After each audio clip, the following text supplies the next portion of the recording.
Hello YouTube. I think I'm recording here. Gonna do another internet video here. I know I don't like making these, people don't like watching them, but I gotta share some stuff here. I didn't have the ability to bring a camera out on a lot of my outdoor things this year because I don't have a way to charge my small camera. Remember, I'm the last man alive who's never been owned by a smartphone device, so I don't have a smartphone camera to take along with me.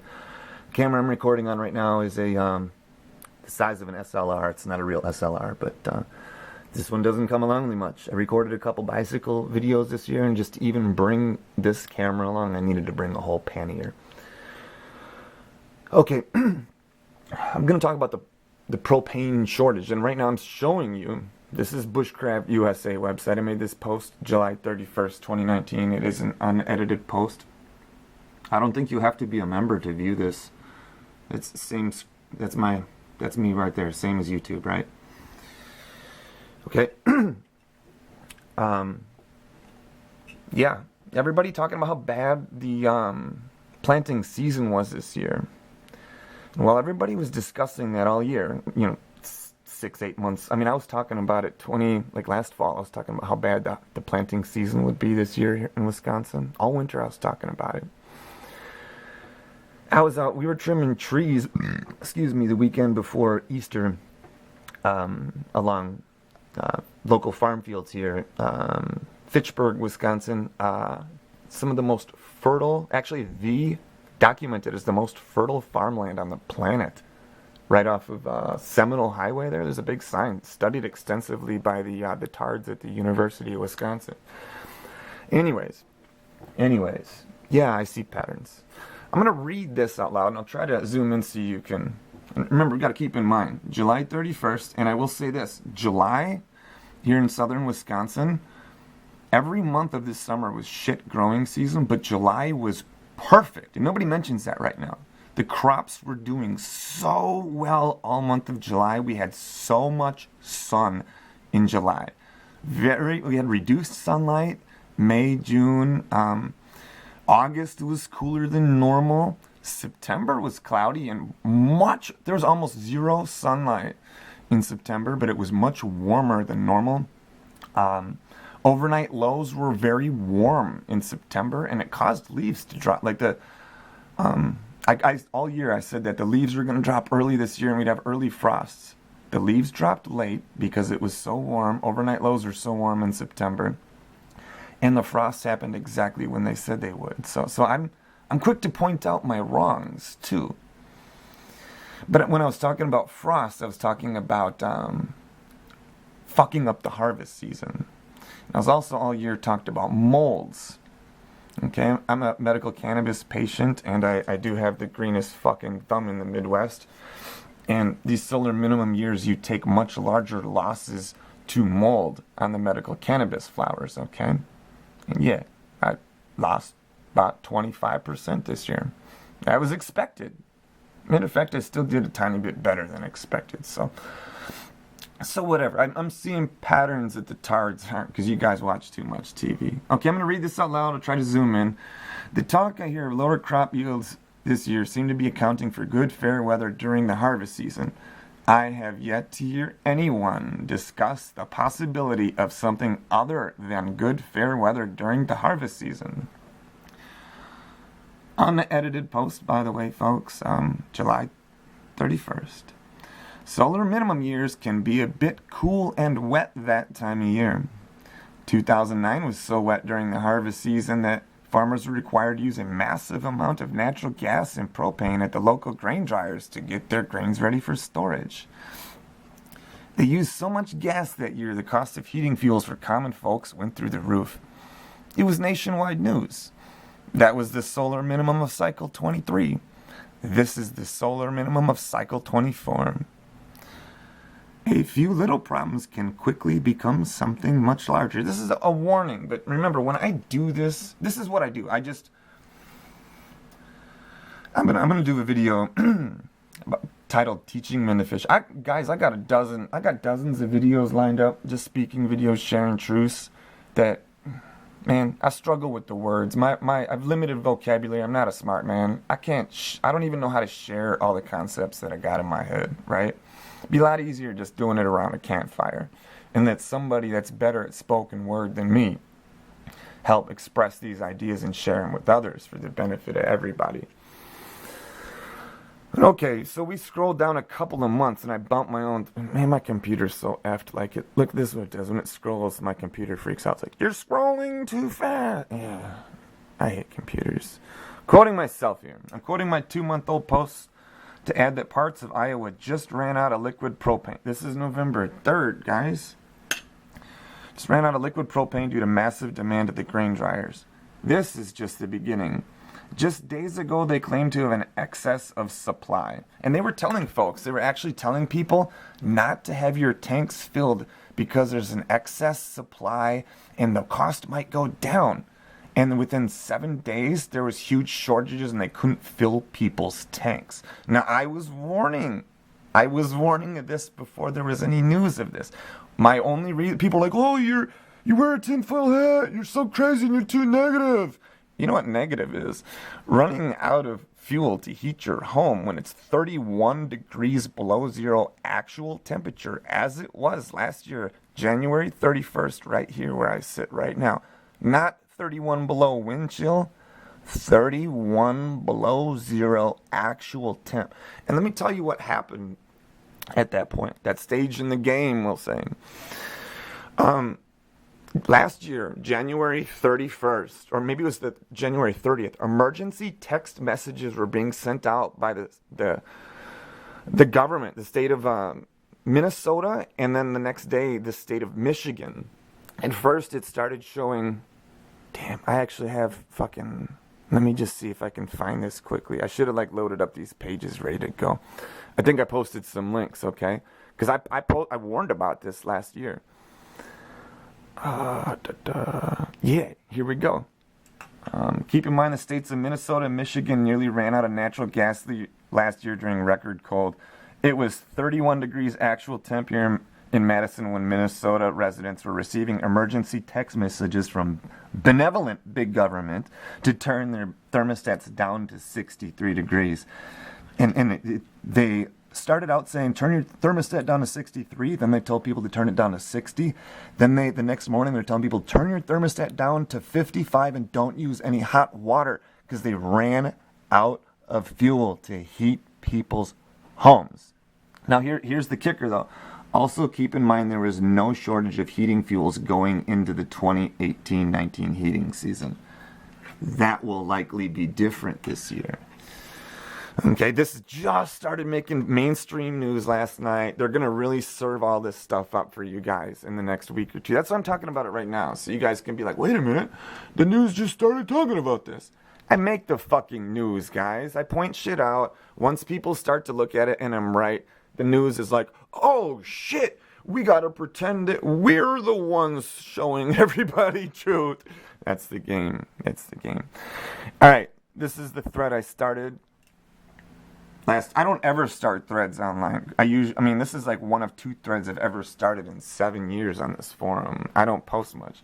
Look, I've only posted 530 times yeah, that's actually surprising. That's in 7 years.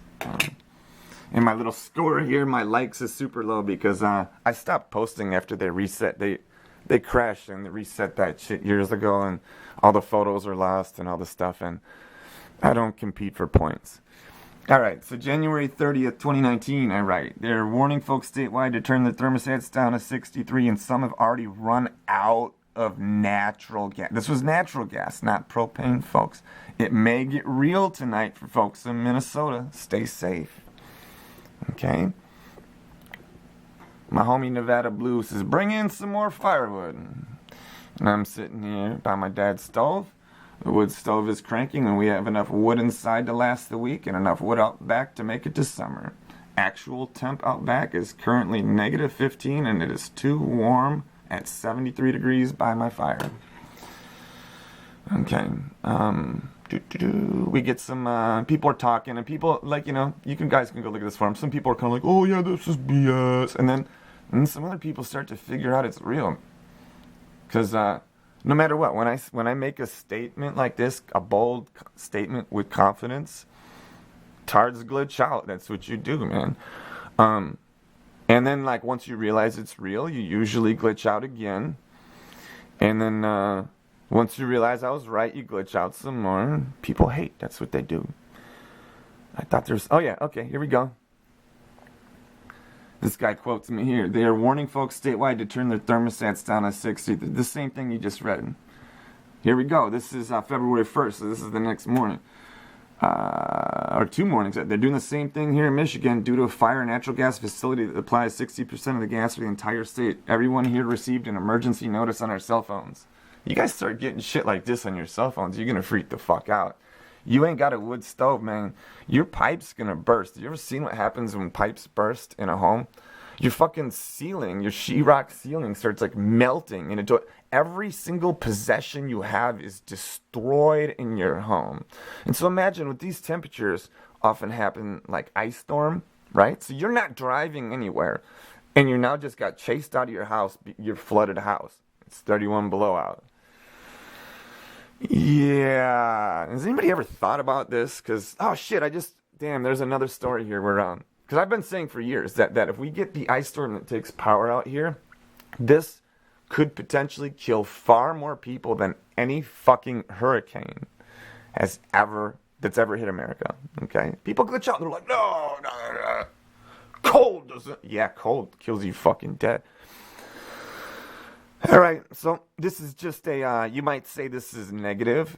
No, this is a positive message. Stack extra firewood. Just be aware of this shit.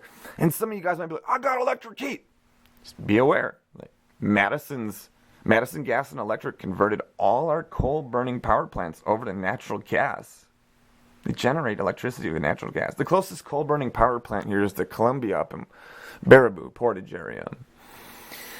And another little interesting, maybe I'm going off topic here, but check this out. Just made local news here last week that we're getting flurries. We're getting snow in Madison on a day we weren't supposed to get any snow. And it made news. It was the steam from the Columbia County power plant was recondensing into snow falling over Madison. And check this out, guys. In 2015, I had to go build a fence for some small little hobby farm, some geese and some ducks for some farmers. We were building a fence. My buddy owns a fencing company up there out of Wycena. We were building a fence up there, but we kept getting delayed for rain. All these storms were popping up right there. Storm just popping up. No rain, no nothing. And I'm sitting there looking at it. I'm like, that's the motherfucking power plant. People always say, oh, it's just harmless steam. Water vapor is a more potent greenhouse gas than carbon dioxide, you fucking tards. And I used to be ridiculed for pointing that out. And now the smart people have to admit it. Water vapor is a more potent greenhouse gas than carbon. Okay, so we got a lot going on here, folks. Maybe I triggered some tards, but remember, if I triggered you, go do some research. And if you're angry, go stack some fucking firewood. Turn it into something positive here. Because, if shit gets real and you got a fire, man, you're the king, dude. Like, you're going to have all these other sheep be like, man, can I sit next to your fire? And if you've stacked your tools right, you got the wool blankets and the axes, when they come to you and ask, hey, can I sit next to your fire? Because my house is flooded and all this other shit. You get to say, hey, man, did you bring any food and do you know how to swing an axe? Because if you want to sit next to my fire, I'm going to need you to go fucking chop some trees down, stack some fucking firewood, and when you get done with that, you can sit next to my fucking fire. Okay? Got it? That's prep game for winners. Have a good day, folks.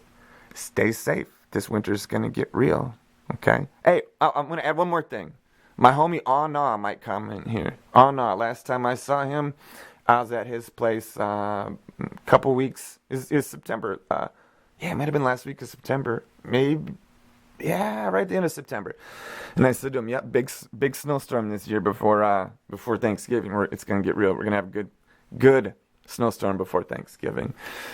And he kind of like looks, and he's like, wait a minute, Thanksgiving, that's a while out. And I'm like, yeah. Halloween's the next marker. And I'm like, we're not getting snow before Halloween. I was fucking wrong. We smashed a fucking 102-year-old record for snowfall in October, folks.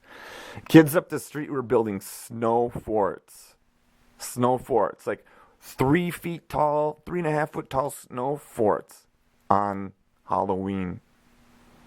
So right now you might be like, Eric's here just patting himself on his back, calling out things he was right about. I always call out the things that I'm wrong about because there's a lot of potential to learn and grow when we examine what we were wrong about. Okay? So don't be so quick to try to discount what I'm saying by trying to say that I am only patting myself on my back here. Nah, I'm calling out my wrongs too, man. I do it all day, every day. It's easy peasy to call out wrongs, but you know what? I see other people, and I know other people, including a family member who's never been wrong about a thing, ever. Those tend to be the people that are triggered the most when I come out and I say stuff. Like I mentioned it earlier about the questions make potent red pills and how they trigger tards a little bit less than coming out and just saying like, hey, this is how it is.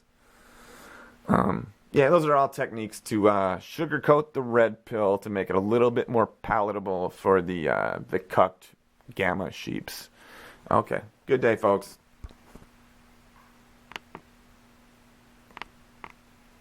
I can't even turn it off. All right, I'm gonna figure this out.